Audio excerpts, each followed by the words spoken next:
Y esta parte de la primera parte de la vía se la tienen que aprender. ¿Bien?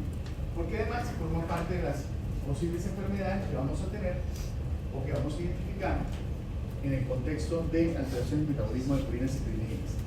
O sea que sí o sí pues la tienen que tener clara. ¿Listo? Muy bien, pasemos a la diapositiva número 11, donde estaba fibrosis psicofosfato, que está del lado izquierdo en la parte superior. ¿Sí? De ahí pasamos entonces a fosforibosilpirofosfato sintetasa, pasamos a fosforibosilpirofosfato, ¿bien? Y si ustedes siguen derechito en la parte superior, que está encerrada en un círculo rojo, vamos a ir por la vía de las purinas, ¿bien? La parte inferior van a ser las vías de las pirimidinas, pero la parte superior es esa. Entonces, vamos a mirar qué ocurre desde fosforibosilpirofosfato hasta que vamos a identificar una estructura que se llama IMP. IMP es el inositato. ¿Bien? Y el inositato es el precursor principal de todas las purinas. ¿Listo? Entonces, recuerden, precursor principal de las vías, fosforibosilpirofosfato. Precursor principal de las purinas, IMP, que es el inositato. ¿Bien? Eso que ustedes ven allí es la parte resumida que me está diciendo que hay que ir desde fosforibosilpirofosfato hasta IMP. Y ustedes ven allí que aparecen varios elementos, ¿no? Entonces aparecen aminoácidos, aparece CO2, etc. ¿Bien? Vamos a adentrarnos a lo que sería específicamente esa vía. Vamos a revisar esa vía como tal. Entonces, vamos a la diapositiva número 12. En la diapositiva 12, en la parte superior izquierda, ustedes van a encontrar el fosforibosilpirofosfato. ¿Bien?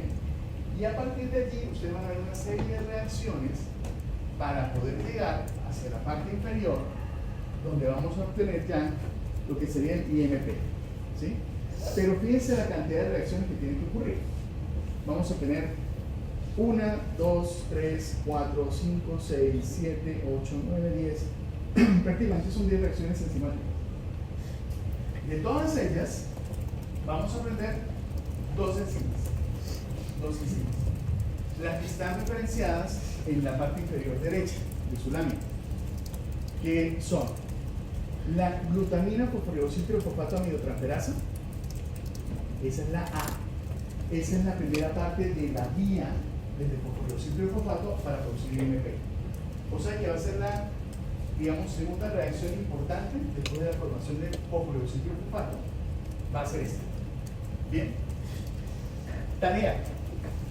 Ustedes van a buscar qué se forma después de esta enzima. El sustrato de la reacción, ¿cuál va a ser? Fosforibosilpirofosfato. Necesito que busquen el producto, ¿sí?, de la reacción enzimática. Esa es una tarea que van a tener. Bien. Por cierto,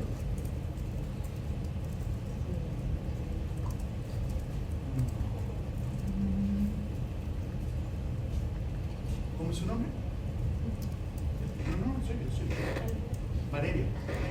Valeria, díganme un número del 1 al 10. 7, perfecto.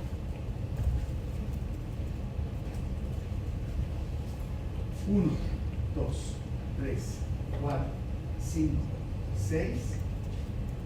Valeria, 7. Valeria, ¿cuáles son las características del zDNA?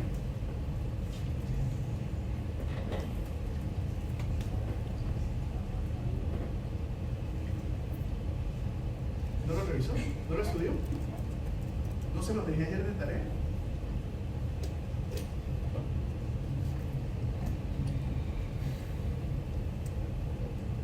Vale, le digo un número. ¿El 1 al 10? 6. 6, perfecto. 1, 2, 3, 4, 5. ¿Cómo es su nombre? 6. Sí. ¿Cómo? Angélica. Angélica, perfecto. Angélica, será 6. Angélica, ¿cuáles son las características del ADN B?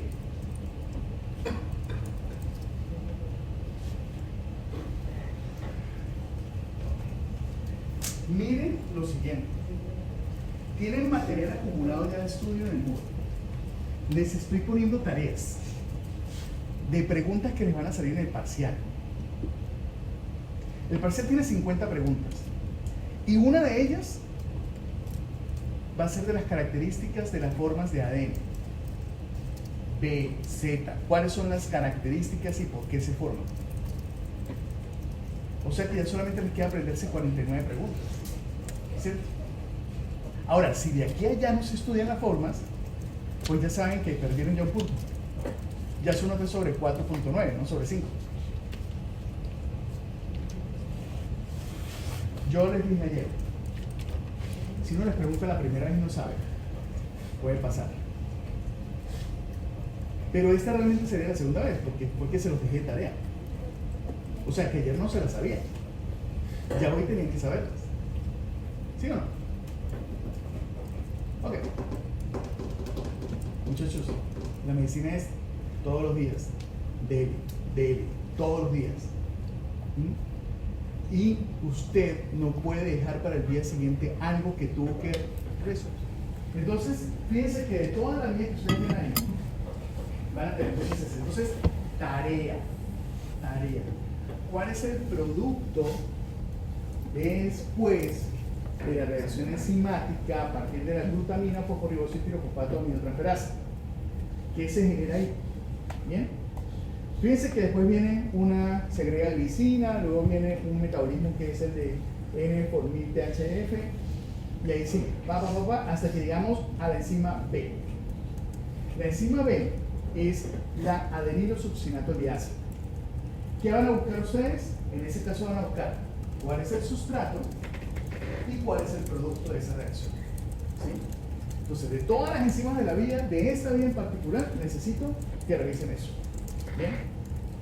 Esta es de la primera parte, porque la segunda parte tiene más enzimas que igual tenemos que aprenderlo, ¿no? Para poder llegar al IMP. ¿Ok? Fíjense que aquí tenemos el IMP ya formado, pero del IMP, que es el precursor, cómo se forman cada una de las purinas. Ese es el punto. ¿Bien? Pasemos a la siguiente diapositiva, que es la diapositiva número 13. 13, sí. En la diapositiva 13, ustedes están viendo ahí el IMP, que es el inositato. Miren esto. ¿Qué nombre tiene ahí el inositato? Monofosfato de inosina. Monofosfato de inosina. Tengo que aprenderme, para esa estructura yo tengo que aprenderme que se le llama IMP, que se le llama inositato y que se le llama monofosfato de inosina. ¿Sí? Con cualquiera de esos tres nombres yo tengo que identificarlo. ¿Ok? Y tengo que aprenderlo, porque ese es el precursor principal de cada una de las purinas. ¿Listo? Si nos vamos por la parte superior, miren que ahí aparece la adenilsuccinato sintetasa y me va a transformar ese monofosfato de inosina a adenilsuccinato. Y a partir de una adenilsuccinasa se forma el monofosfato de adenosina. O sea que ahí ya estamos teniendo una estructura principal. Fíjense que ya tiene las características para establecer lo que sería la fase intermedia de la formación de ATP. Luego pasamos a ADP y luego pasamos a ATP. ¿Ok? Esa es la forma de presentación. ¿Listo? Si vamos por la parte inferior, miren que aparece la IMP deshidrogenasa, que se forma en monofosfato de xantosina, y luego se va a formar el monofosfato de guanosina, que eso me va a dar origen al GDP y me va a dar origen al GTP. Hasta ahí estamos formando GDP y estamos formando GTP, que se va a utilizar en diferentes fenómenos biológicos que vamos a tener o que vamos a necesitar en la célula. Bien, si pasamos a la siguiente, que es la diapositiva número 14, resulta que hay una forma biológica que tiene que utilizarse en diferentes reacciones, que es la forma de óxido. Bien, la forma específicamente de ADP y de las formas, digamos, puras, no pueden ser compatibles con algunas reacciones. Entonces, dentro de las purinas tenemos que formar otros intermediarios. Para eso se utiliza entonces en la parte superior, ustedes ven allí, una desoxirribosa. Vamos a transformar ADP a deoxi-ADP y luego vamos a transformarlo a DATP. ¿Realmente qué es lo que está ocurriendo? Pues estamos haciendo la desoxirribosa para cada una de ellas, pero la enzima principal que me transforma ADP a DADP y GDP a GDP va a ser la ribonucleótido reductasa. Esa va a ser la que me va a transformar ADP y GDP a DADP y DGDP. Estas formas intermedias son utilizadas para diferentes.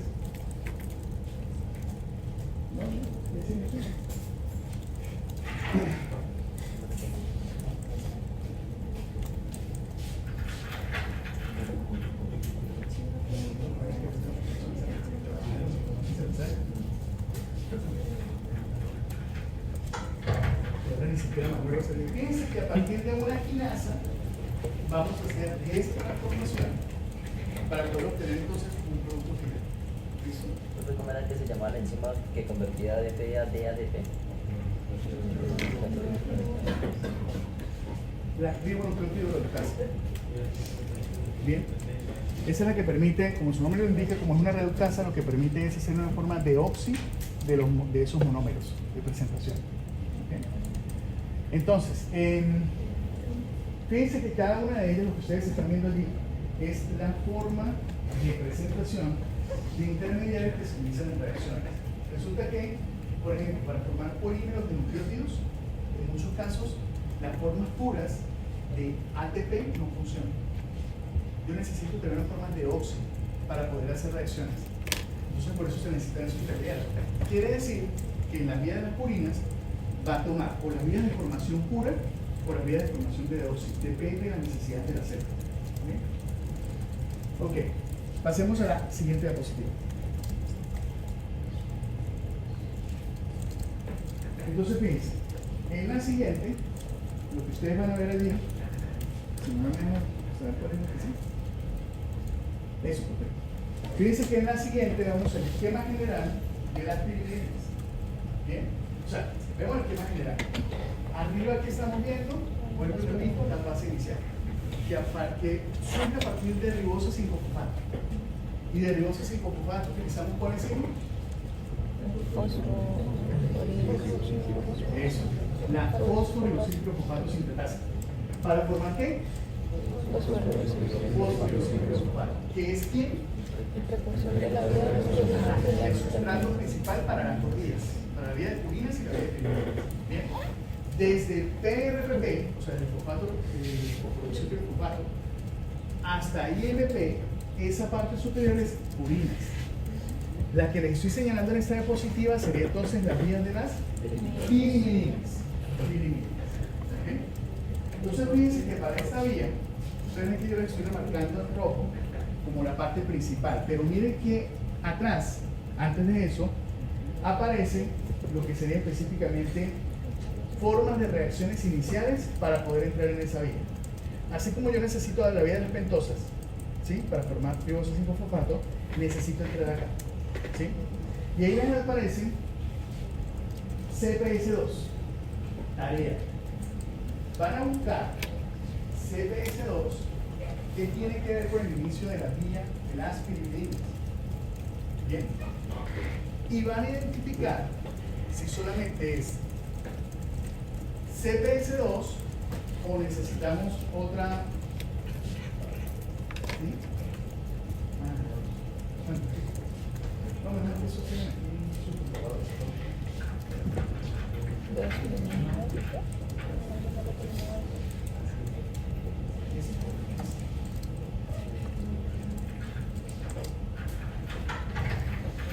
Ok, entonces esa es la siguiente tarea que van a tener que resolver. ¿Qué significa CPS2? ¿Sí? ¿Y qué tiene que ver CPS2 específicamente en el contexto de ser el precursor para la conformación de lo que se diría el ácido orótico? ¿Vale? Ustedes van a ver ahí que está el aspartato y está el carbamoilfosfato. Y gracias a ese tipo de reacción vamos a obtener el ácido orótico. Es importantísimo entender qué es el ácido orótico, porque si ustedes ven, es un sustrato inicial. Si yo tengo una enzima que está fallando más adelante, lo que va a pasar con ese sustrato es que se va a acumular. Y en orina, yo voy a conseguir un acúmulo de orotato, o sea, de ácido orótico. Y automáticamente cuando eso pase, yo tengo que entender que estamos en la vía de las pirimidinas. Porque clínicamente el paciente tiene características para una enfermedad de estas. Le hacemos los exámenes, hacemos la cuantificación y en orina vemos ácido urótico elevado. Ustedes es saberse la reacción. Si saben que hay un bloqueo ahí más adelante, se acumula el ácido urótico. Si aparece ácido urótico en orina, eso significa que vamos a tener una alteración en la vía de las pirimidinas. ¿Vale? Muy bien, si continuamos, fíjense que ahí aparece una enzima que es la orotofosforilosiltransferasa. ¿Bien? Recuerden que yo les dije, fosforilosil pirofosfato es el precursor para ambas vías. Para que pase hacia la vía de las pirimidinas necesita esa orotofosforilosiltransferasa y que se forme el OMP, que es el orodinilato. Y aparece otra enzima que supuestamente es otra enzima, pero no lo es como tal, es como una subunidad de la anterior, que es la orotodescarboxilasa, para formar UMP, la formación de UMP. ¿Bien? Entonces, en el contexto de formación de UMP, UMP sería el precursor para todas las formas pirimidinas, ¿cierto? Así como IMP arriba es para purinas, acá sería UMP. Entonces, vamos a mirar esa parte de la vía. Pasemos a la siguiente, que es la diapositiva 16. Y ahí lo que vamos a ver es, desde carbonato y sulfato, las reacciones que van a ocurrir hasta llegar a UMP. Fíjense que ahí estoy señalando una enzima, que es la aspartato transcarbamolasa. Y esa reacción enzimática es importante para poder pasar hasta el UMP. Y luego más adelante ustedes ven que aparece entonces la UMP descarboxilasa, pero antes de eso, fíjense en la formación desde orotato a OMP, ¿quién participó? Que no está señalada ahí, pero ¿quién participó? Fosforilosil pirofosfato. La orotato fosforilosiltransferasa, ¿sí? Para que se forme OMP. ¿Okay?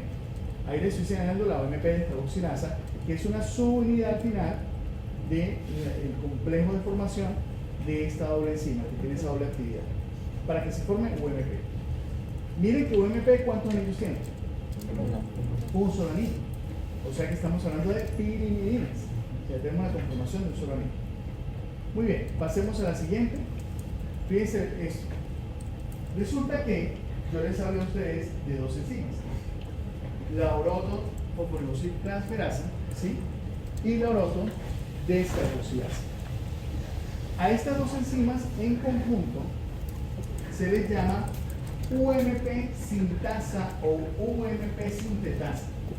Quiere decir que cuando yo esté hablando de UMP sintasa, ya ustedes saben que estoy hablando de las dos reacciones, ¿sí?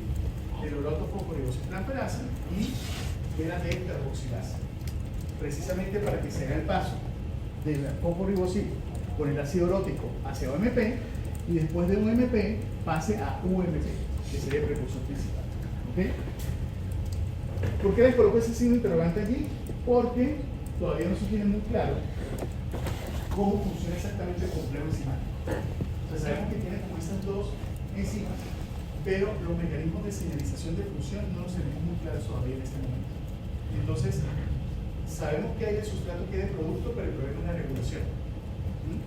Y eso se está estudiando bastante, precisamente porque en el tratamiento de estas enfermedades se necesita mirar cada punto a ver cuál es el objetivo terapéutico para poder mejorar.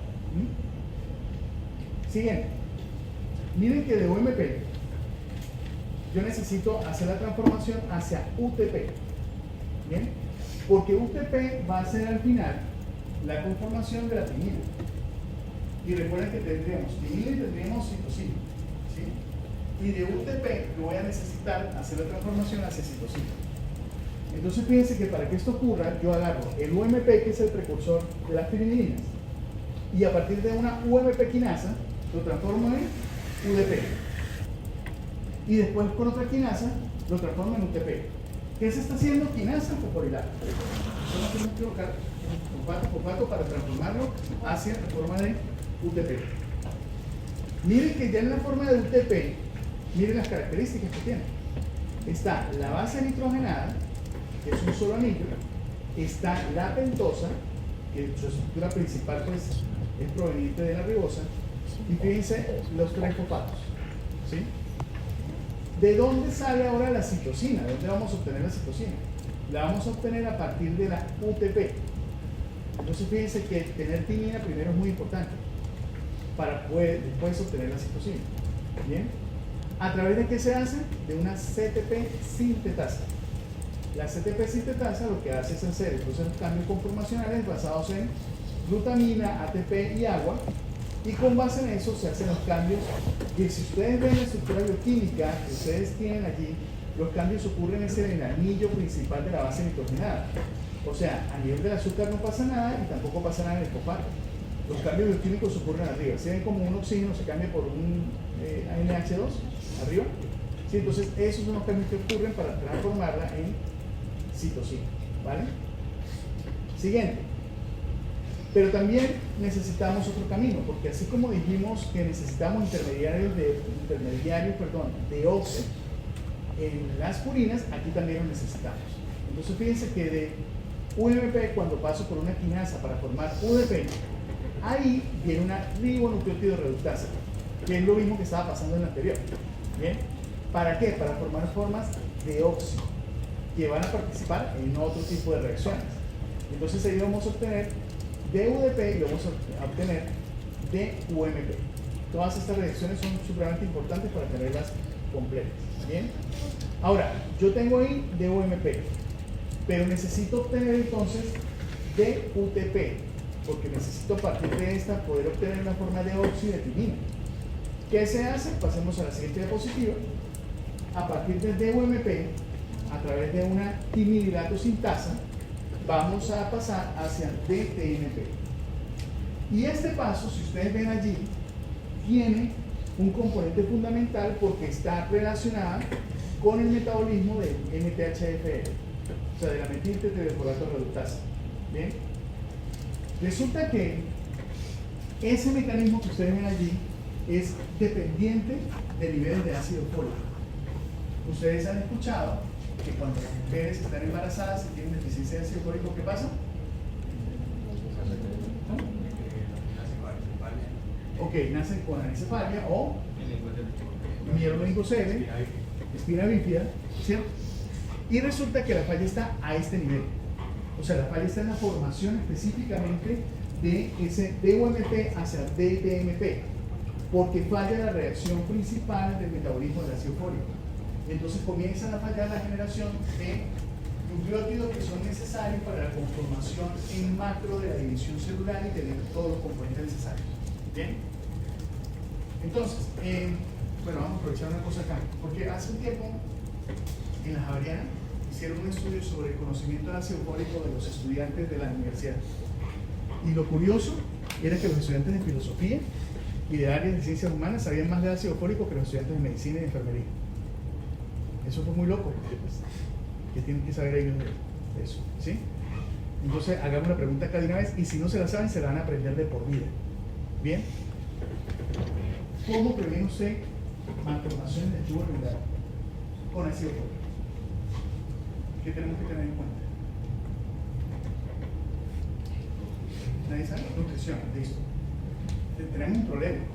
Los alimentos que tenemos son bajos en ácido fólico. ¿Sí?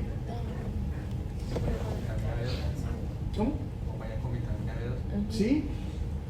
Sí, pero no ese es el marcaje. O sea, es realmente el ácido fólico como tal. Ok, entonces, miren, se lo van a aprender de por vida. ¿Sí? Primero, no sirve que den embarazo, tengo 4 semanas y empecé a tomar ácido fólico. Eso no previene. ¿Sí? ¿Saben cuánto previene? ¿Cuánto tiempo antes? De 3 a 6 meses. O sea, 3 meses es lo mínimo aceptable para hacer un proceso de prevención.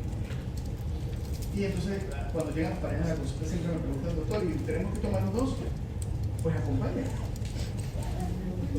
Tome usted también como para que se acuerde y que ella se tome el ácido fólico. ¿Sí? Pero el ácido fólico realmente se lo tiene que tomar la mujer. ¿Ya? No vamos a intoxicar al hombre por eso, pero que la acompañe, ¿cierto? ¿Sí? Entonces, el tema es el siguiente. ¿Cuál es la dosis necesaria para evitar malformación de tubo neural? 400 microgramos diarios. Resulta que no tenemos tabletas de 400 microgramos. Tenemos tabletas de 1 miligramo, de 5 miligramos y de 10 miligramos. ¿Bien? Usted con la tableta de 1 miligramo ya está haciendo cobertura de los 400 microgramos. ¿Sí? O sea, que se tome eso está bien. ¿Por qué tienen que saber eso? Porque a veces las mujeres en su periodo preconcepcional toman suplementos. ¿Sí? Si ese suplemento usted lo lee y la cantidad que ella se está tomando, está ingiriendo ese suplemento, supera los 400 microgramos de ácido fólico, está bien. O sea, usted se va a la etiqueta. Mira cuánto es de ácido fólico tiene esto por cada porción.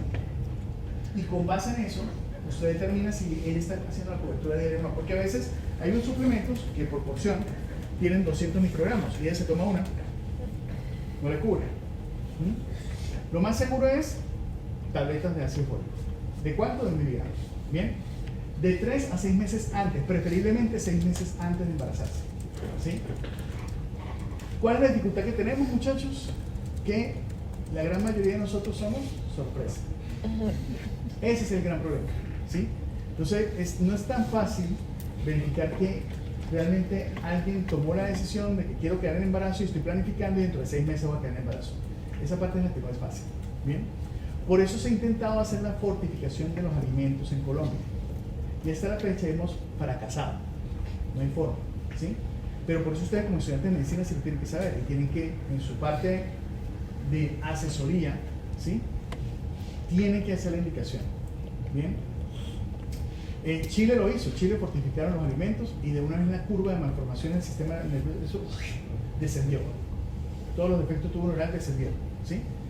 Acá usted puede hablar con la doctora Diana Caterina Sandoval, que tiene acá un montón de fetos allí en patología con problemas de defecto tubo neural. Y nos hemos sentado varias veces como a mirar el tema y decimos, o sea, aquí en Santander principalmente hay una alta carga y no tenemos cómo porque no está fortificado.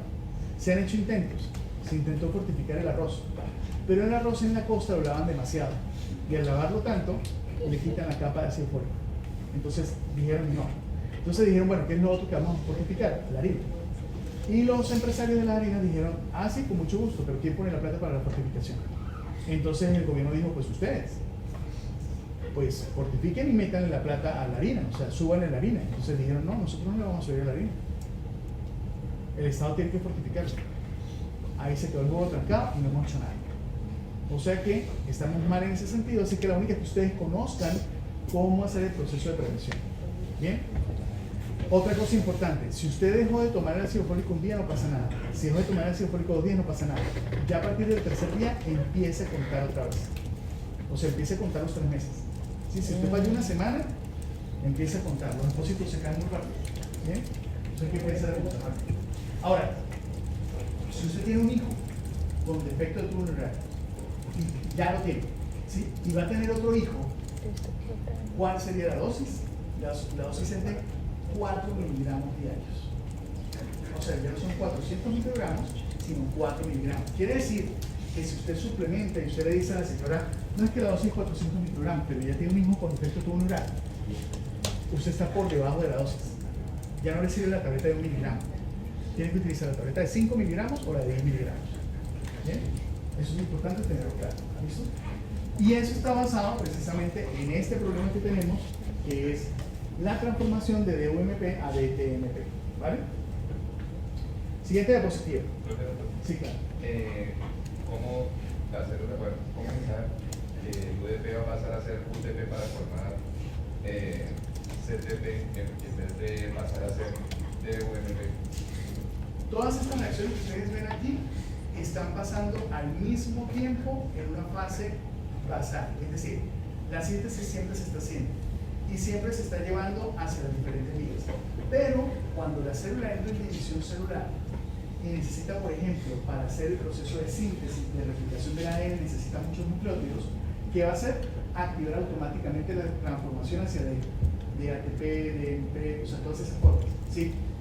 Esas formas son las que se van a utilizar para hacer los polímeros. ¿Bien? Y eso es checkpoints. O sea, son los puntos de chequeo en ciclo celular. Y el primer punto de chequeo es el chequeo. O sea que la siguiente para poder decidir hacia dónde tengo que que hacer el proceso de síntesis principal, lo determina el ciclo. ¿Sí?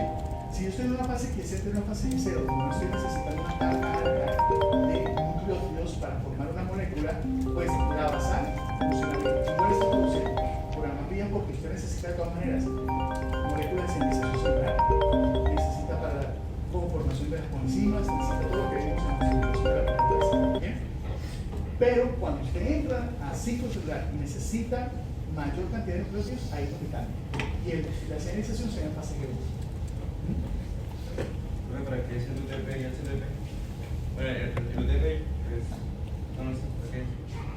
¿Cuál es exactamente? El UTP y CTP, o sea, es que es la misma duda, la duda que hay para... O sea, entiendo que se hace... ¿Pero me está hablando de DTMP o me está hablando de...? No, CTP, sin la D. O sea, entiendo que con la D es para sintetizar. Ah, ya. Ok. Recuerden que los nucleótidos se utilizan para la forma de formación de ARN y de ADN, aún utilizamos los deoxi, ¿sí? Pero las formaciones de nucleótidos para otras vías, por ejemplo, vías de señalización celular, ¿sí? Ahí vamos a utilizar todas estas, CTP, o sea, las formas no deoxi, ¿bien? Para la conformación de estructuras que no son ADN y ARN, que son, por ejemplo, coenzimas. Ahí utilizamos esas formas que no son deoxi. ¿Bien? Entonces todo depende de qué es lo que vamos a hacer. ¿Sí? ¿Me queda claro? Ok. Hasta ahí es la síntesis de novo. Fíjense que la síntesis de novo tiene muchos más pasos en las purinas que en las pirimidinas. ¿Bien? Y es lógico pensarlo de esa manera, es porque en las purinas, recuerden que es de doble anillo, por lo tanto va a tener más pasos. ¿Sí? Que las pirimidinas. ¿Bien? Pasemos entonces a la síntesis de nucleótidos. Y, o sea, hay un tipo de donde se queda como la primera y la... Pero ¿dónde está el ácido? De UMP, atrás. Donde ustedes ven UMP, ¿sí? Esa vía yo no se la estoy mostrando, pero desde UMP, ahí se va a otra vía para la formación del ácido. ¿Bien? Desde UMP. ¿Okay? Bueno, miremos entonces en la vía de recuperación. O sea, hasta acá es síntesis. Recuerden que yo les dije que síntesis era de alto costo energético para la célula. Bien, yo voy a producir nucleótidos a partir de esta vía de síntesis, pero recuerden que, como es de alto costo energético, depender solamente de esto es muy difícil para la supervivencia de la célula. O sea que vamos a caer en el punto de vías de recuperación. En la vía de recuperación vamos a tener una primera fase, y es obtener los nucleótidos a partir de los alimentos que estamos obteniendo y las formas de degradación. O sea, yo puedo obtener formas intermediarias de nucleótidos que pueden ser utilizables a partir de la digestión. ¿Bien? Y lo otro es, fíjense que aquí nosotros lo que vamos a hacer en la siguiente diapositiva es que cuando usted obtiene un ácido nucleico, a partir de lo que vimos en la clase de ayer, que es que usted a partir de unas endonucleasas pasa a oligonucleótidos y unas exonucleasas me hacen formar nucleótidos. ¿Sí? Pero recuerden que habíamos dicho, ¿sí recuerdan que habíamos dicho? O sea, en la diapositiva número 4 creo que era la vía general, yo les dije, mire, tenemos los ácidos nucleicos obtenidos de la dieta. Tenemos las endonucleasas, que son las que cortan para fragmentar. Tenemos las exonucleasas, que en esos fragmentos me cortan en los extremos. Y ya para separar los nucleótidos, ¿qué tenemos? Las fosfodiesterasas. ¿Listo? Entonces, claro, ahí en ese esquema aparece de oligonucleótidos a nucleótidos, me aparece exonucleasas, pero recuerden que ahí participan las fosfodiesterasas. Cuando ya tengo los nucleótidos libres, siguiente diapositiva. Ustedes ven allí, nucleótidos libres, yo puedo exhibir esto a través de unas nucleasas en lo que sería nucleócido y fosfato. ¿Bien? Yo puedo reutilizar esos dos elementos para volver a formar nucleótidos. O puedo llevar el fosfato, utilizarlo en otras cosas, y el nucleócido dividirlo en las dos unidades que lo componen, que sería la pentosa y la base nitrogenada. Y yo puedo volver a utilizar eso para volver a formar nucleótidos. ¿Sí? Fíjense que tenemos muchas vías de reciclaje. O sea, muchas vías donde podemos hacer recuperación de elementos para volver a formar nucleótidos nuevamente. ¿Sí? Pasemos a la diapositiva 24. En la diapositiva 24, ustedes lo que van a ver acá es que estamos arrancando con la vía de síntesis. Fíjense la rebosa 5-fosfato en la parte superior, viene la fosforegosipirofosfato sintetasa y viene la conformación del fosforegosipirofosfato. Bien, miren que vamos a tener del lado izquierdo la vía de síntesis de novo, lo que está claro, ¿sí? Entonces allí vamos a tener todos los productos intermediarios, específicamente de la vía, etcétera, etcétera. Pero del lado derecho, miren que aparece la vía de reutilización. O sea que eso pertenece a la vía de recuperación, pero esta vía de recuperación es diferente a lo que estábamos hablando ahorita en la parte digestiva. Una cosa es obtenerlo en la parte digestiva, otra cosa es que lo que estemos degradando, o sea, en la vía de degradación, lo recuperemos para reutilizarlo. Es decir, que no se me vaya a ir al destino final, que es ácido úrico, sino que lo que tienen que hacer es pasar específicamente a lo que sería de reutilización de esos elementos. ¿Bien? Entonces fíjense que ahí aparece en la parte inferior, dice ácido guanílico, ácido adenílico, ácido inosílico, que son formas de ácidos nucleicos diferentes, y estos se van a ir por estas vías de degradación a partir de guanina, hiposantina, acesantina, ácido úrico. Esa sería la vía de degradación final. Pero yo puedo retomar esos elementos, meterlos nuevamente dentro de la vía y poderlos reutilizar. Y eso es extremadamente importante. Si no funciona este proceso de recuperación, de reutilización de estructuras, vamos a tener enfermedad, vamos a tener problemas. O sea, yo necesito que funcione la vía de síntesis y la vía de recuperación. Si una de ellas no funciona, tenemos problemas. ¿Bien? Siguiente diapositiva. Miren lo que va a pasar acá. Acá vamos a tener en la diapositiva número 25, ¿sí? Vamos a tener la degradación. Entonces fíjense que vamos a tener el IMP, que era ¿quién? ¿Quién es el IMP? El precursor de las piedras. ¿Las? Urinas. ¿Sí? Recuerden que es el inositato, ¿sí? O el monofosfato de inosito, IMP. ¿Ok? Y tenemos que hacer el proceso de degradación. ¿Bien? Es decir, si yo no lo voy a utilizar en la vía como tal, lo que va a ocurrir es que se va a ir a la formación de inosito, hiposantina, acetina y ácido úrico. Así va a pasar con sus intermediarios, AMP y GMP. La conformación de estos también se va a ir en proceso de degradación hasta llegar a ácido úrico. ¿Sí? Pero resulta que degradar todo ese ácido úrico haría que no tendríamos oportunidad de que la síntesis de novo supliera las funciones. Entonces, ¿qué es lo que hace el sistema? Recupera. ¿Cómo hace la recuperación? Fíjense que, por un lado, vamos a tener lo que sería la formación de adenosina, y a partir de una enzima muy importante que es la ADA, que la vamos a ver relacionada con la enfermedad, se forma inosina. Es una forma de rescate. Y la otra forma de rescate que es muy importante es la hiposantina guanina fosforegositranferasa. Esta enzima genera ese rescate que ustedes ven aquí con esa doble flecha, está rescatando la hiposantina y la guanina. Y esta enzima produce una enfermedad que es catastrófica. Es muy difícil de manejar. Y si ustedes ven ahí, aparece otra que es la santina oxidasa, ¿sí? Que es de pasar de hiposantina a santina y de la santina a ácido úrico. Y tiene su doble función ahí. ¿Vale? En esta vía de degradación y de recuperación, si tengo fallas enzimáticas, voy a tener problemas de diferentes tipos de enfermedades. Pasemos a la siguiente imagen. La siguiente imagen de la diapositiva 26, ahí está hablando de cuál es el síndrome que genera el problema con la hiposantina guanina fosforegositranferasa. Su deficiencia produce un síndrome que se llama síndrome de Lesch-Nyhan. Si pasamos a la siguiente diapositiva, va a ser el mismo esquema, pero está al revés con respecto al esquema anterior, o sea, en la diapositiva 27, fíjense que la hiposantina fosforegositranferasa está del lado izquierdo. En la diapositiva anterior estaba del lado derecho. ¿Bien? Pero es lo mismo, lo que les pasa es que está invertido. ¿Vale? Y ahí lo que me está diciendo es que fíjense que en esas flechas grandotas en negro, donde está HPDT, ¿sí? Si tengo una deficiencia a ese nivel, no puedo recuperar de la guanina y de la hiposantina, no puedo recuperar hacia GMP ni IMP. Por lo tanto, voy a tener una deficiencia en tener precursores de la vía de purinas. ¿Bien? Y al tener esa deficiencia, ahí es donde vienen los problemas de los pacientes. Siguiente diapositiva. ¿Qué presentan los pacientes? Miremos allí. esos pacientes tienen un problema neurológico severo. Tienen fallas en la vía de recuperación. A nivel neuronal es terrible. No ser un retraso muy importante en el desarrollo.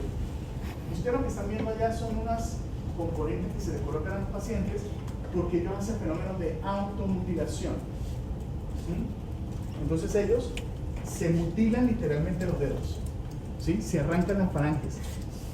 Se las mutilan. ¿Bien? Entonces, ¿qué se hace? Toca fijarlos para que no se lleven las manos a la boca. ¿Bien? Cuando uno los fija y no se lleva las manos a la boca, algo tienen que mutilarse. ¿Qué se mutilan? La lengua y los labios. Hasta que se rompen, hasta que se destrozan el labio o la lengua. ¿Bien?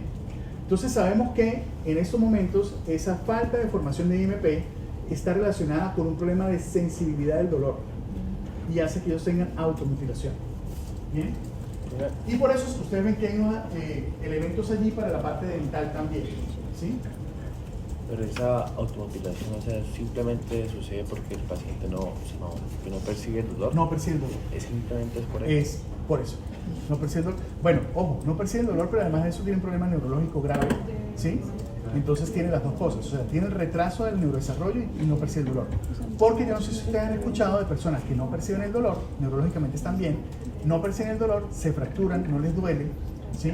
Y se siguen fracturando y no les duele, ¿bien? Y eso es un problema porque la persona no logra identificar qué es lo que está sintiendo.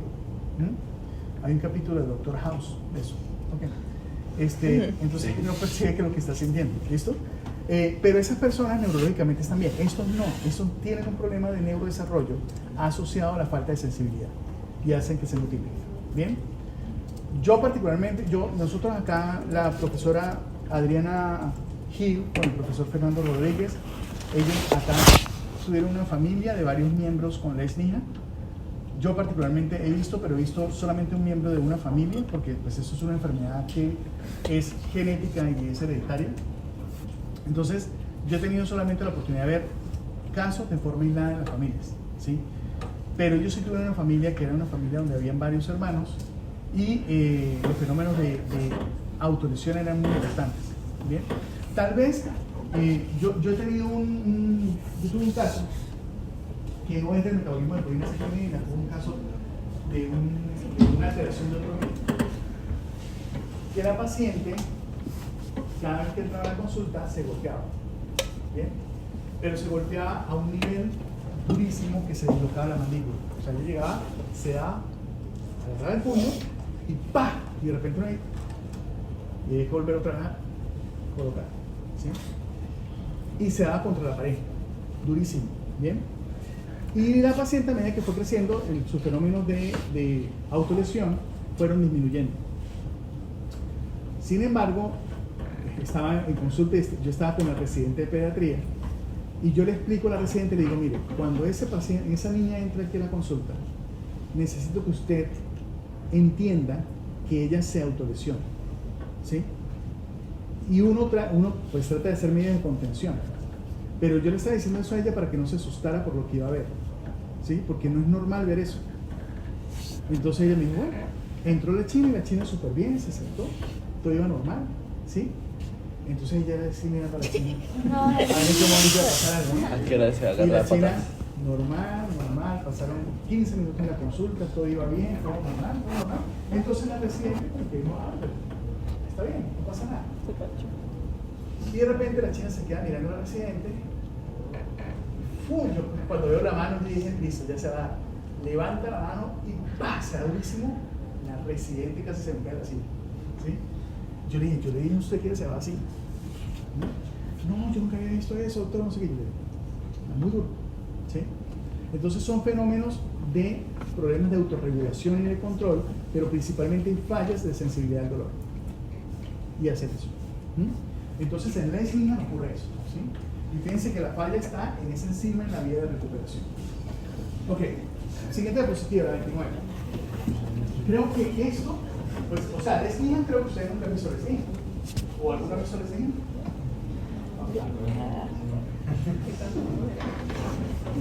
Mi hermana parece que tuviera Lesnian,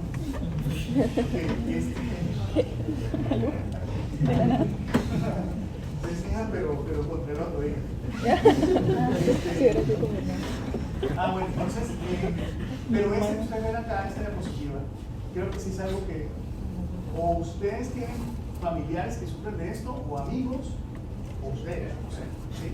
Pero es muy frecuente que estén en fenómenos de hiperuricemia y tener la llamada gota. ¿Bien?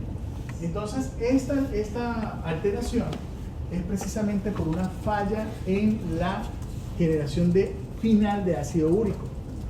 Se comienza a acumular en las articulaciones, y eso que ustedes ven en un proceso inflamatorio articular que duele muchísimo. ¿Bien? Es como si tuvieran unas agujas metidas en la articulación. ¿Okay? Entonces, a la persona se le dan recomendaciones. A ver, ¿qué recomendaciones usted le da a una persona que tiene hiperuricemia y que tiene gota? ¿Qué recomendación le da? Que debe comer carne, ¿Por qué disminuir el consumo de carnes? porque es el producto final de los... Entonces, disminuye porque precisamente recuerden que tenemos una vía donde vamos a obtener mayor cantidad de nucleótidos que tienen que ser degradados luego. Si usted le está fallando la degradación de ácido úrico, usted le está metiendo alimento, ¿sí? Lo que va a hacer es que va a aumentar el ácido úrico. Entonces usted tiene que disminuir el consumo de carnes rojas. ¿Bien? Eso por un lado. Por el otro lado, vamos a lo que realmente funcionaría. Vámonos a la siguiente diapositiva. Bueno, en la siguiente diapositiva, ustedes ven la radiografía. Miren que la parte de la radiografía, fíjense cómo se forma la alteración a nivel de la articulación. Y lo que ustedes están viendo en esa radiografía es que en la fase distal vamos a ver unas erosiones de hueso. ¿Sí? Esas erosiones de hueso es por el acúmulo de ácido úrico a ese nivel. ¿Okay? Y eso produce mucho dolor. ¿Bien? Entonces, lo que hay que evitar es precisamente llegar a eso. Por eso, siguiente diapositiva, la 31, utilizamos un medicamento que se llama alopurinol. ¿Bien? El alopurinol, ustedes están viendo allí, el alopurinol va a actuar sobre qué? Sobre la xantina oxidasa. ¿Sí? Entonces, lo que va a hacer es que tiene que disminuir la producción de ácido úrico. ¿Sí? Ojo, ustedes ven allí un bloqueo. ¿Bien? Pero ese bloqueo no es un bloqueo completo. Eso bloquea completamente la vía. Lo que hace es reducir la producción. Entonces usted tiene dos fenómenos de reducción de producción del alopurinol. Uno actúa sobre la xantina oxidasa y otro baja el consumo de carnes para que disminuya la carga que tiene que ver en el proceso de degradación de la vía. ¿Okay? Diapositiva 32. Conclusiones. Entender el metabolismo de los ácidos nucleicos como parte de los principales elementos de la célula y los sistemas forma parte de esta clase. Comprender la interacción de las diferentes enzimas, ya que a partir de esto vamos a obtener diagnóstico de las enfermedades y no solamente el diagnóstico, sino el tratamiento, el manejo. ¿Vale? Muy bien, muchachos. Última diapositiva, la diapositiva 33. Gracias. Hemos terminado esta parte. Sigue la siguiente. Vamos a la clase número 3 del metabolismo nucleoso, que son enfermedades. Si se bloquea la xantina oxidasa, ¿no habría acumulación de algún otro sustrato? Claro, uno comienza a acumular hacia arriba. O sea, por ejemplo, hay acúmulo de IMP, ¿sí? Pero, por ejemplo, el acúmulo de IMP arriba, de todas maneras, como igual se está necesitando para la célula, no tiene tanto problema como que usted acumule más ácido úrico. Y recuerde que no es un bloqueo completo, porque si usted bloquea completamente la enzima, ahí sí comienza a aumentarse el IMP arriba y comienza a tomar vías alternas. Entonces no es un bloqueo completo, es una disminución de la actividad de la xantina oxidasa. ¿Okay?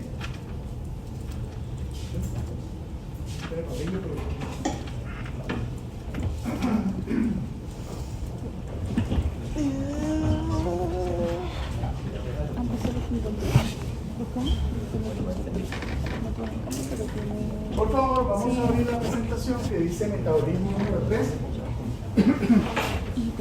Metabolismo número 3. Enfermedades del metabolismo de purinas y piriminas.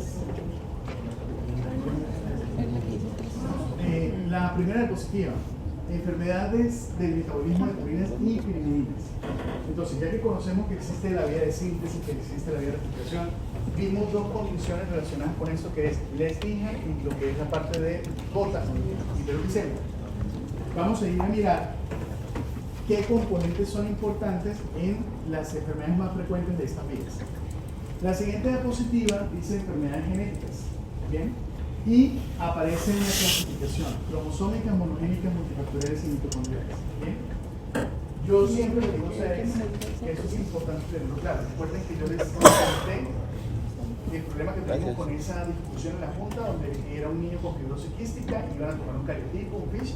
Eso es importante, saber exactamente dónde estamos. Estamos en una enfermedad cromosómica, en una monogénica, en una multifactorial, en una mitocondrial. La gran mayoría de las enfermedades relacionadas con metabolismo de purinas y pirimidinas son monogénicas, son del grupo monogénicas, aunque tenemos algunas que son mitocondriales, ¿bien? Pero la gran mayoría pertenecen a las monogénicas, a ese grupo que ustedes ven allá arriba. En la siguiente diapositiva, la diapositiva número 3, están viendo ustedes la primera clasificación que se hizo de enfermedades monogénicas en el mundo, que fue gracias a Victor McCusker. Ustedes están viendo ya una colección de libros. El primer libro que ustedes ven en la mano izquierda es de 1966. ¿Bien? Ese texto tenía las enfermedades que tenían un mecanismo de herencia mendeliana. Y por lo tanto, había familias que tenían ese tipo de condición. ¿Bien? Si ustedes siguen mirando, los libros consecutivos están por años, fechados por años. Fíjense que fue aumentándose el volumen del libro. Y en 1992 ya fueron 2 tomos. Y en 1998 fueron 3 tomos. Ya no manejamos tomos, muchachos. Ya no hay tomos. ¿Bien? ¿Tienen conexión a internet? Ah, claro, porque si amigos tienen. Porfa, en Google coloquen OMIM. O-M-I-M. O-M-I-M. Váyanse al primer link. Abran. En la parte superior izquierda dice algo así como estadísticas. Por favor, desplieguen estadísticas y en estadísticas ábranse la primera. ¿Cómo? Ah, esa. Perfecto, esa. A usted les va a aparecer un listado, ¿sí? En esa primera pestaña les aparece un listado. ¿Todas están ahí? ¿Sí? Ok. ¿Qué dice de abril en cuanto a nuevos ingresos? 24. Dice, quiere decir que en lo que va del mes de abril hay 24 entre enfermedades nuevas reportadas y genes nuevos descubiertos en lo que va de abril. ¿Sí? Miren los meses anteriores. ¿Bien? Eso tiene un problema, porque si yo vi un paciente en febrero del año pasado y yo le hice todas las pruebas moleculares existentes y todas salieron negativas y yo le dije al paciente, no le encontramos un problema genético, ojo, no le encontramos un problema genético con la información que teníamos en febrero del 2025, pero puede ser que se descubra un gen en noviembre, que es el gen de esa enfermedad, y ya me ha pasado, ¿sí? Sobre todo me pasó con una muchacha que teníamos ella tenía una cosa que se llama enfermedad de Charcot-Marie-Tooth, así se llama, es una polineuropatía, y esta china tenía absolutamente todas las características y tenía la electromiografía, velocidad de neuroconducción, menos de 38 metros sobre segundo, no sé qué, tenía todo, ¿bien? Y yo me fui con el algoritmo completo y le hice absolutamente todo y todo negativo. Y la dejé en control. Yo dije, mire, pues no encontramos nada, pero vamos a hacer el control. Le hago el control, la vi al año y resulta que yo la vi como en noviembre y 6 meses antes habían reportado 3 genes nuevos. Entonces yo dije, pues nada, hagamos esos genes porque no tenemos nada seguro. Le hice los genes nuevos y encontramos exactamente la variante patogénica en uno de ellos, que era Charcot-Marie-Tooth tipo 20. Entonces logramos el diagnóstico definitivo molecular, pero obteniendo eso, ¿sí? Vámonos por favor en OMIM, regresen a estadística y denle clic a la segunda. Y les va a aparecer un cuadro donde dice genes reportados, ¿sí? Les aparece 17.000, no sé qué. El 6.918. Exacto. Ah, 17.811. 17.811 genes reportados hasta la fecha de actualización. ¿Qué fecha de actualización tiene? 28 de abril. O sea que no se ha actualizado hoy, ¿sí? Pero hasta ayer, eran 17.811 genes. ¿Cuántos genes pensamos que tenemos los seres humanos?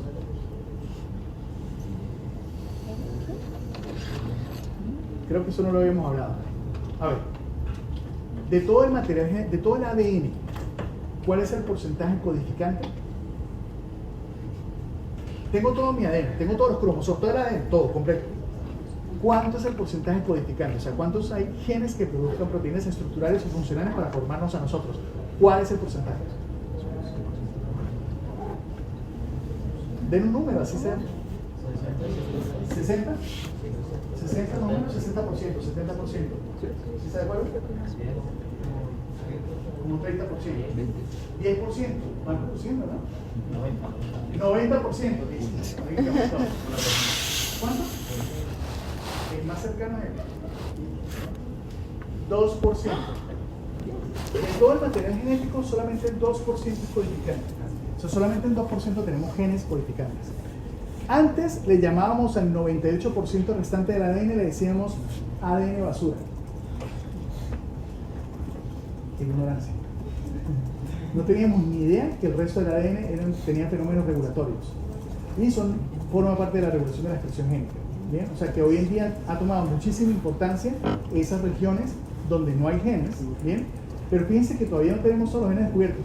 Antes del proyecto de genoma humano pensábamos que teníamos aproximadamente 100.000 genes o más de 100.000 genes porque había más de 100.000 proteínas. Entonces, si un gen codifica para una proteína y si hay más de 100.000 proteínas, tenemos que tener más de 100.000 genes. Lo que no teníamos claro es que un solo gen genera diferentes isoformas, dependiendo del splicing alternativo. ¿Bien? Cuando yo digo esas cosas, ustedes sí me siguen, ¿cierto? Vamos bien. Ok, listo. Entonces, cuando yo estudié genética, del año 2005 al año 2008, ¿bien? Ahí teníamos que estábamos más o menos en 50.000 genes. Pensábamos que los seres humanos teníamos 50.000. Después, no, son como 40. Después no, parece que son 30. ¿Sí? En este momento estamos pensando que son 20.000. Tenemos 17.811 reportados hasta la fecha. O sea que todavía hacen falta un tiempo para reportar nuevos genes. Quiere decir que si yo hoy en día le estoy diciendo a una familia que no tenemos una prueba, o que todas las pruebas genéticas han salido completamente negativas, puede ser que simplemente tenga una enfermedad que no se ha descubierto hasta la fecha, o un gen que no se ha descrito hasta la fecha, hasta que tengamos todos los genes descritos. ¿Bien? Entonces, eso es importante porque fíjense que ya no hay, ya esos tomos que ustedes ven en la presentación, ya uno no pide los tomos de MIM, eso se llamaba MIM, M-I-M, y ahora es OMIM, porque es online. ¿Bien? Entonces ya usted no pide los tomos, porque no hay forma de tener una biblioteca en su casa más grande que esta. ¿Sí? Hay más de 8.000 enfermedades, hay 17.811 genes, todos con una descripción. O sea que todo está online. ¿Bien? Eso quiere decir que puede ser que de las vías de purines y pirimidinas no tengamos aún todos los genes completamente referenciados. Tenemos los genes referenciados para cada una de las enzimas que están en la vía principal, pero puede ser que tengamos genes reguladores que generan una alteración de la vía y que no los tengamos descritos hasta ahora. ¿Listo? Pasemos a la siguiente diapositiva. La diapositiva número 4. La diapositiva número 4 es examinando cuáles son las enfermedades de las vías de la purina. Se clasifican en 3 tipos. Primero, de la síntesis. Segundo, del catabolismo. Y tercero, de la vía de recuperación. No nos vamos a aprender todas estas enfermedades. Vamos a aprender las más frecuentes y las que tienen mayor impacto. ¿Bien? Pero fíjense que en la primera, en la síntesis, está la llamada superactividad de la fosforibosil pirofosfato sintetasa. ¿Sí? ¿Qué quiere decir superactividad? Quiere decir que está trabajando más de lo que debería trabajar. O sea que me está transformando todo lo de ribosa 5-fosfato, fosforibosil pirofosfato a lo máximo, cosa que no debería pasar. ¿Bien? Tenemos ahí deficiencia de adenilosuccinasa, tenemos deficiencia de IMP ciclohidrolasa. En el catabolismo tenemos deficiencia de MP de aminasa, deficiencia de adenosín de aminasa, superactividad de la ADA, deficiencia de nitróxido fosforilasa y deficiencia de la xantina oxidasa. Y en las de recuperación, deficiencia de la lipoxantina guanina fosforilosil transferasa, que esa es ¿qué? Leschner. Síndrome de Leschner. ¿Bien? Deficiencia de adenina fosforilosil transferasa y deficiencia de deoxiguanosina alquinasa. ¿Bien? Esas son un listado, pero pues vamos a ver como las principales de cada una de ellas. Y si vemos en la siguiente diapositiva está de la vía de la pirimidina. Ahí en la síntesis vamos a tener específicamente una que es deficiencia de la UMP sintetasa. ¿sí? La deficiencia de OMP sintetasa, recuerden que yo les dije que la OMP sintetasa era un complejo enzimático que tenía dos enzimas. La oroto-fosforilosiltransferasa, ¿sí? Y la otra, que es específicamente ¿cuál? ¿Cuál? Eso, ¿listo? Entonces fíjense que en el catabolismo sí tenemos varias formas de presentación y miren que aparecen las formas mitocondriales en las pirimidinas. Bien, recuerden que les dije en la diapositiva anterior que la gran mayoría eran monogénicas, pero que tenemos un grupo mitocondrial. Es este, el que pertenece a la vía de las pirimidinas, esta fase. ¿Okay? Muy bien, siguiente diapositiva. Esta diapositiva tiene un resumen de las características clínicas para usted sospechar a un paciente con deficiencias o con alteraciones de esta vía. Fíjense que yo digo por un lado deficiencias, pero puedo decir alteraciones porque puede que no sea una deficiencia enzimática, sino que sea una superactividad de la enzima. Los problemas genéticos, la gran mayoría de nosotros decimos, se dañó una proteína y una deficiencia, pero hay algunas que no es por deficiencia, sino por aumento de la actividad. ¿Okay? Entonces fíjense que allí en ese listado vamos a tener signos clínicos como artritis, ataxia, características de autismo, características que tienen que ver con la parte visual, convulsiones, hipoacusia, características dismórficas, retraso de crecimiento, hipotonía, etcétera, etcétera, etcétera. Ahí le aparecen cuáles son las posibilidades diagnósticas de acuerdo al tipo de alteración o enfermedad.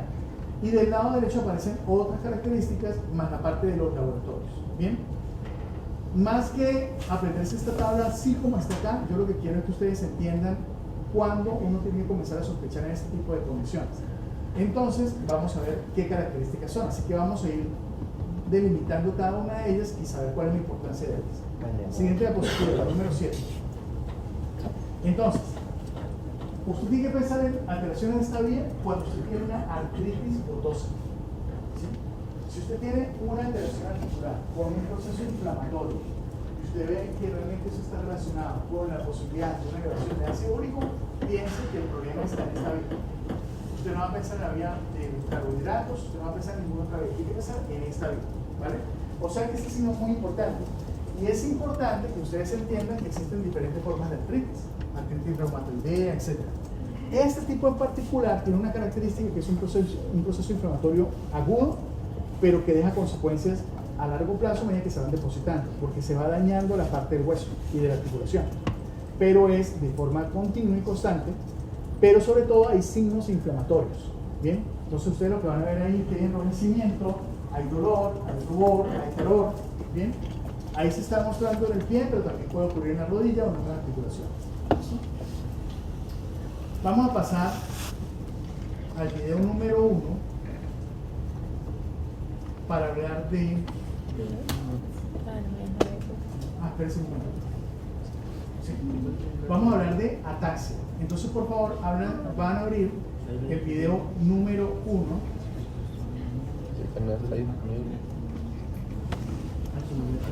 El mudo. ¿Lograron abrirlo?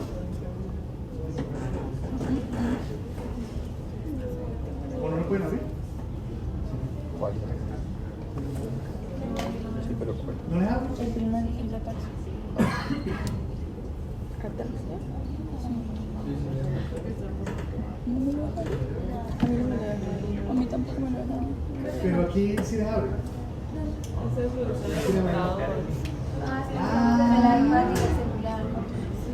¿Y en el celular no pueden más?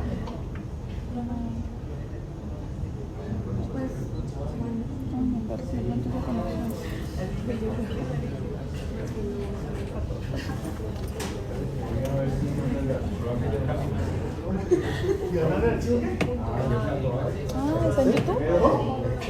¿Puedo enviarlo al grupo? Pero hay una cuenta de YouTube ahí. El computador sí da, pero la tableta no. Ah, pero ya en YouTube se puede ver. ¿Dónde está? Ok, por favor, los que han logrado hacer apertura, ¿sí? Ya lo envié. Los que tienen al lado que no pueden abrir todavía, traten por favor de mirar. ¿No le funciona? ¿Tampoco? ¿Tampoco? ¿Ustedes? Ya, lo mandaron por el grupo. Ah, eso, en YouTube, eso, perfecto. Bueno, entonces, vamos, yo les voy a ir contando lo que ustedes van viendo. ¿Listo? Entonces, ¿ya todos están ahí? Avísenme por favor. Les doy 30 segundos.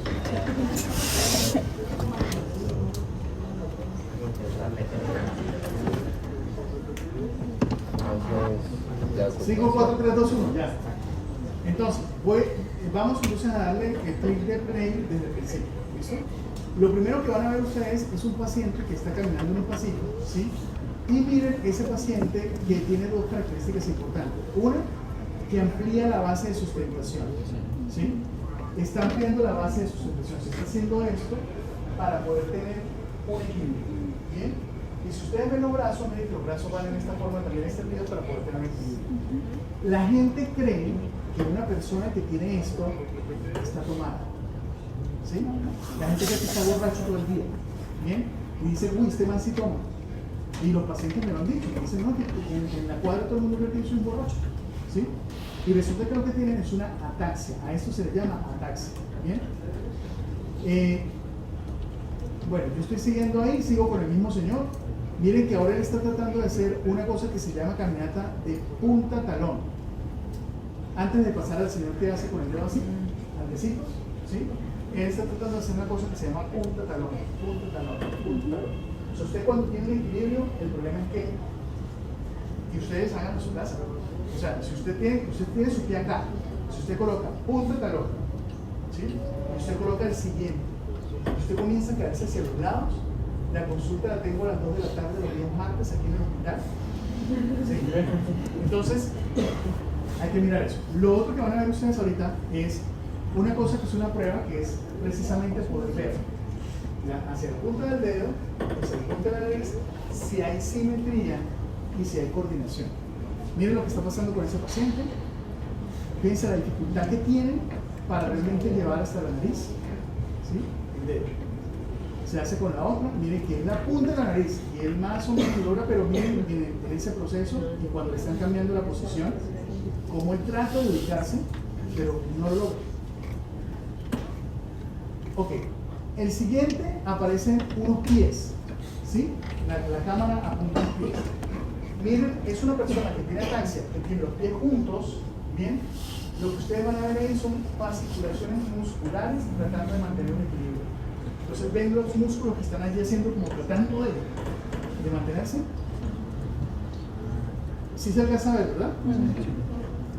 Ok. Todo eso es ataxia. Fíjense que hay casi que se cae, ¿no? Se va como hacia atrás. Miren ahora la parte de los ojos. Lo que ustedes van a ver es una cosa.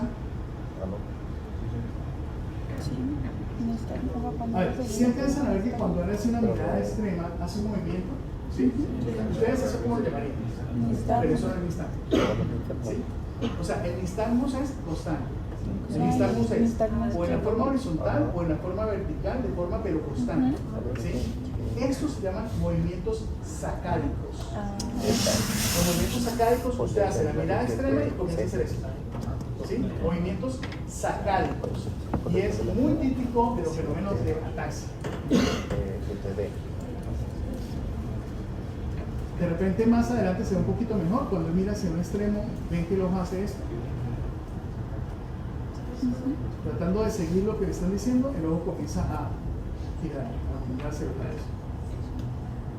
Ok, y luego están tomando reflejos, están viendo que no hay reflejos hacia el nivel. Quiero que pasen hacia la muchacha. Miren que una muchacha que está parada y que está tratando de mantener el equilibrio. Ahí, pues ella está hablando, demostrando que tiene una disartria. Viene un video 3. Miren el video 3 que ahí se muestran los movimientos sacádicos muy claritos. Ahí se muestran súper claros los movimientos sacádicos. En el video 3. ¿Sí lo ven? Y incluso hay una parte donde trata de hacer una cosa que se llama un movimiento curogira. Curogira es que trata de enviar el ojo como hacia arriba y hacer como un giro. Ok. Y más adelante hay una cosa. Lo que pasa es que miren que la semiología es extremadamente importante. Si usted no conoce la semiología, viene el video 4 lo que ocurre.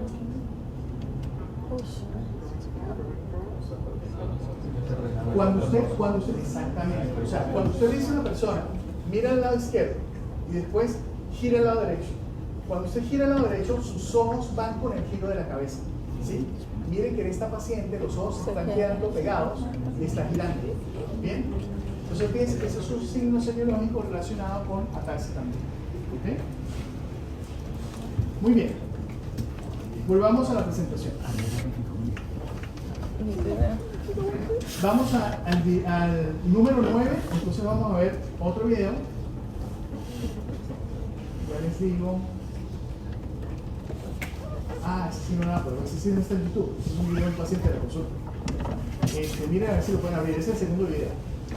No. Profe, ¿Sí? en el primer video parece una falla con el cerebelo. Sí, exacto. Las ataxias principalmente tienen un componente de tipo cerebeloso. ¿Sí?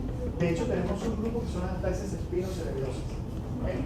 Entonces, el componente principal es el problema a nivel de la vía del cerebro. ¿Okay? ¿Sí pudieran abrir el otro, el segundo? ¿No? ¿Nada? Sí. Unos sí, Pero, otros no. profe, estos pacientes son con problemas en algún gen, Ok, entonces les voy a explicar. con ataxia. Los que vimos ahorita en los videos, que son en ese video de YouTube, no sé qué diagnóstico tienen de base. ¿Sí? O sea, no sé exactamente cuál es la enfermedad de base que tienen. Pero me están mostrando es cómo se ve la ataxia. Y en el que les estoy mostrando acá es un paciente con una ataxia que se llama ataxia de Friedreich. Es un paciente que le demostramos dónde está el problema. No es la vía del metabolismo de proteínas y piridininas, es una alteración genética que produce la alteración principalmente a nivel de cerebelo y tienen problemas a nivel cardíaco también. Entonces, este paciente que ustedes están viendo allí es de la consulta, pero lo que les quiero mostrar es lo que uno ve también en enfermedades de metabolismo de proteínas y piridininas, que es el fenómeno de ataxia. ¿Sí? En este caso, una ataxia de Friedreich. ¿Bien? No sé si empezaron a ver que el paciente trata de caminar, pero no puede. ¿Sí? Tiene su mandadera a un lado, y trata de hacerlo, pero no lo logra. ¿Listo? ¿Esa no la que llaman marcha tabética? ¿Marcha qué, verdad? Tabética. También la llaman marcha tabética. Profe, esto. Pero realmente yo sí prefiero hablar de marcha táxica ya. ¿Sí? No colocarle el nombre a eso. Esos pacientes con las ataxias también llegan a generar retrasos en su comportamiento. Hay su una forma de proceso. ataxia que tiene retrasos. ¿Sí? Que tiene retraso del desarrollo psicomotor desde el inicio. ¿Bien? Ojo, la ataxia es un fenómeno clínico resultado de una alteración de base que puede ser metabólica, que puede ser estructural. Yo puedo tener, por ejemplo, un paciente con trastorno de migración neuronal y tener ataxia y es estructural, no es funcional. ¿Bien? Entonces, ese es el reflejo de una alteración neurológica. ¿Listo? Miremos el siguiente video. En el siguiente video, lo que ustedes van a ver ahí. Bueno, No funciona ese video. No lo bajen, no funciona. Entonces váyanse al otro video. ¿Sí funciona? El video, sí. Uy, que no funciona. Bueno, fíjense que hay una cosa interesante. Saben que nosotros como médicos nos examinamos. ¿Bien? Entonces, por ejemplo, este paciente, cada vez que yo llegaba a la consulta, yo lo veía en la sala de espera y yo lo veía practicando. Porque ya sabía que iba a hacer eso. ¿Sí? Igual que el neurólogo se lo hace, igual que el resto de médicos. Entonces lo que hacía era practicar para ver que le saliera bien. ¿Bien? Pero ustedes ven que tiene problemas allí también en la comunidad. No tanto como en el video que les mostré anterior, pero sí. Siguiente video. El siguiente video, ustedes ven que el paciente, uno pone a hacer lo siguiente. Uno le dice, haga esto, ¿sí? Pero lo va a hacer lo más rápido que pueda. ¿Sí? Y el paciente no lo logra hacer. Tiene un fenómeno de enlentecimiento de los movimientos. Usted ve que el paciente hace esto y se le tiene que hacerlo muy rápido. ¿Bien? Y creo que en el siguiente video, el último, fíjense que uno le dice al paciente, cierre los ojos, coloque las manos en esta posición, cierre los ojos y tóquese la punta de la nariz. ¿Sí? Entonces los pacientes, en este caso no se ve tanta dimetría, la verdad, pero hay pacientes que simplemente se tocan aquí. ¿Okay? Entonces hay unos que logran hacer y tocarse en esta posición. Otro que nosotros utilizamos para ver si tenemos un fenómeno de disdiadococinesia es precisamente colocar una mano sobre la otra, ¿okay? Y empezar a hacer esto lo más rápido que pueda. ¿Listo? Y después cambio y haga esto lo más rápido que pueda. ¿Okay? Si usted empieza a hacer esto, ¿sí?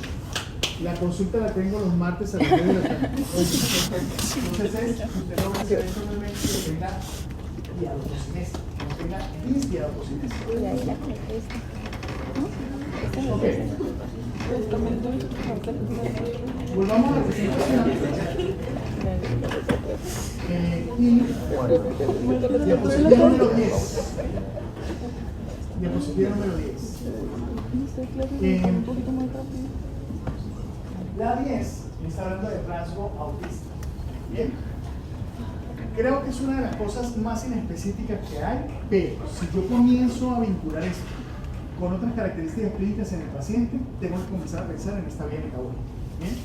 De hecho, los pacientes con trastorno del espectro autista, nosotros iniciamos estudios para tratar de identificar, sin embargo, en muchos casos que quedan sin diagnóstico, básicamente porque todavía no entendemos muy bien el trastorno del espectro autista. ¿Sí? Nosotros desde la genética lo clasificamos en dos grupos: sindrómico, no sindrómico. Sindrómico veo características que hay de algún síndrome en particular. No sindrómico, el fenotipo es completamente normal, pero tiene características de trastorno del espectro autista. ¿Bien? De este grupo, haciendo el algoritmo diagnóstico completo actual que tenemos, identificamos causas genéticas en el 30% de los casos. El 70% todos los exámenes salen completamente normales y no tenemos claridad exactamente qué está pasando. Lo que estamos planteando es que muy seguramente hay alteraciones metabólicas que no son evidentes en la parte estructural del ADN, pero son alteraciones funcionales y no las tenemos claras todavía. ¿Bien? Entonces, una de las cosas que uno tiene que pensar en metabolismo de purina y pirimidinas es tener esto: pérdida de contacto visual, movimientos estereotipados de las manos, preferencia por objetos con movimiento y actividades repetitivas, que es lo que conforma como tal la parte de rasgo autista. Siguiente diapositiva. Otras manifestaciones. Miren que tenemos hipotonía, convulsiones, hipoacusia, disminución de la capacidad visual, debilidad muscular y contractura muscular. Todo esto que ustedes ven acá es inespecífico, porque hipotonía, un montón de cosas causan hipotonía. Convulsiones, una persona puede convulsionar por un problema genético o no, ¿sí? La cuestión es que usted, después de que haya descartado todo lo frecuente, comienza a pensar en este tipo de condiciones. O sea, si usted no encontró una explicación para su paciente de qué es lo que está ocurriendo, comienza a pensar en este grupo. ¿Bien? Profe, uno como médico general, Sí. también llega a tratar estas enfermedades y no se remiten. De hecho, ustedes como médicos generales son los primeros a los que le va a llegar el paciente. Ustedes son los que tienen que hacer la sospecha diagnóstica. ¿Sí? Porque, a ver, ¿cuánta gente habrá que se levante una mañana y diga, yo quiero ir a visitar al genetista? Una consulta genética. ¿Sí? La gente ni siquiera sabe que existimos los genetistas. No sabe. Es más, cuando llegan a la consulta, muchas veces llegan aquí remangados así para la toma de muestras. Yo les digo, me dicen, doctor, ¿en qué brazo? Yo les digo, en ninguno. O sea, vamos a hacer una historia clínica porque vamos a hacer una evaluación clínica completa. ¿Sí? Es más, incluso muchos pacientes me dicen, pues doctor, yo no sabía, me mandaron para acá para donde el genético, pero no sé por qué.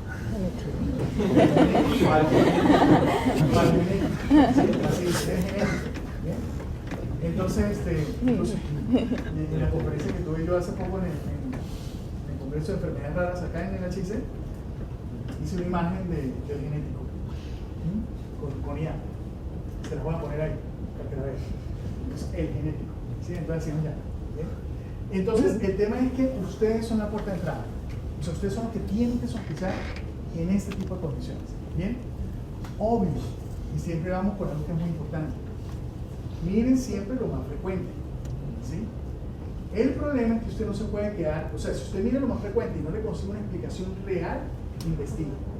O sea, algo está pasando con ese paciente. Usted le está haciendo otra, por ejemplo, un paciente con epilepsia. Usted lo tiene convulsionante, le da anticonvulsivante, no funciona, se lo cambia, no funciona, le pone 2, no funciona, dieta cetogénica, no funciona. No debería pensar usted que tiene un problema genético de base. O sea, algo está pasando que la medicación no le está funcionando a ese paciente y sigue convulsionando. Entonces, tiene que hacer el proceso de búsqueda y de investigación, qué es lo que está ocurriendo. ¿Bien? Y ustedes como médicos generales son la puerta de entrada. No solamente para eso, muchachos, por ejemplo. ¿A ustedes les parece lógico? Porque eso ha pasado con absolutamente todos los pacientes que yo manejo con cáncer de colon jóvenes. ¿Bien? Y se lo voy a decir otra vez. Ustedes van a salir a ver pacientes en una urgencia y van a salir a ver pacientes en rural. ¿Bien? ¿A ustedes les parece lógico que una persona les diga, hago popó y tengo sangre en el popó? ¿Sí?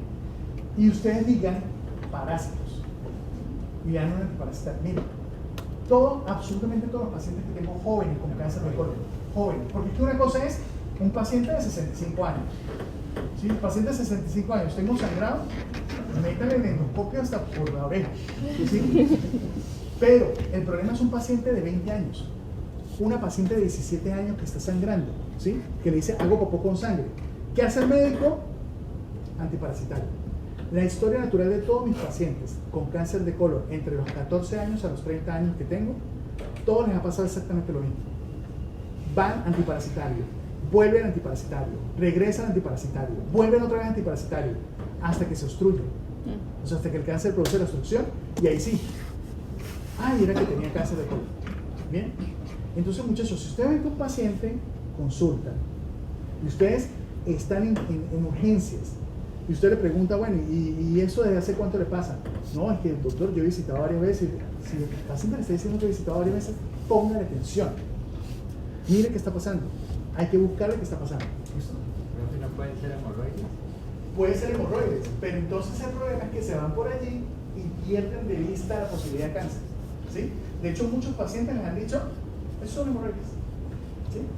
Hágase unas cositas con agua tibia.